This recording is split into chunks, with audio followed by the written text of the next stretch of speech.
আমাদের পার্থিব জীবনে আমরা এই দুনিয়াতে আল্লাহর ইচ্ছাতেই আমরা এই দুনিয়াতে আসি এবং আল্লাহর ইচ্ছাতেই আমরা এই দুনিয়া থেকে আমাদের বিদায় ঘটে। ঠিক আমাদের প্রিয় বন্ধু আনোয়ারের জীবনেও সেটাই ঘটেছে। সে এসেছিল আল্লাহর ইচ্ছাতেই এবং আল্লাহর ইচ্ছাতেই সে আমাদের সকল মায়া মমতার বাঁধনকে ছিন্ন করে সে চলে গিয়েছে। আমি যখন প্রথমে আমাদের এই প্রিয় বন্ধুটির মৃত্যু সংবাদটা শুনলাম, বিশ্বাস করো বন্ধু, আমার কাছে যেটুকু মনে হয়েছে যে মহান আল্লাহ রাব্বুল আলামিনের এই পৃথিবীটা হচ্ছে একটি ফুলের বাগান।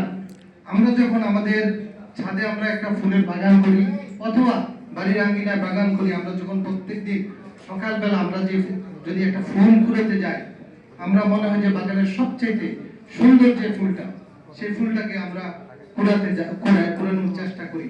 আমার কাছে যেটুকু মনে হয়েছে আনোয়ারের মৃত্যুতে, যে মহান আল্লাহ রাব্বুল আলামিন সেই 29 নভেম্বর আল্লাহ রাব্বুল আলামিনের কাছে যে সবচেয়ে সুন্দর যে ফুলটি ছিল, সেই ফুলটি আনোয়ারকে আল্লাহ রাব্বুল আলামিন এই পৃথিবী থেকে এই ফুলটিকে উঠিয়ে নিয়েছেন। আমরা তার আত্মার মাগফিরাত কামনা করব।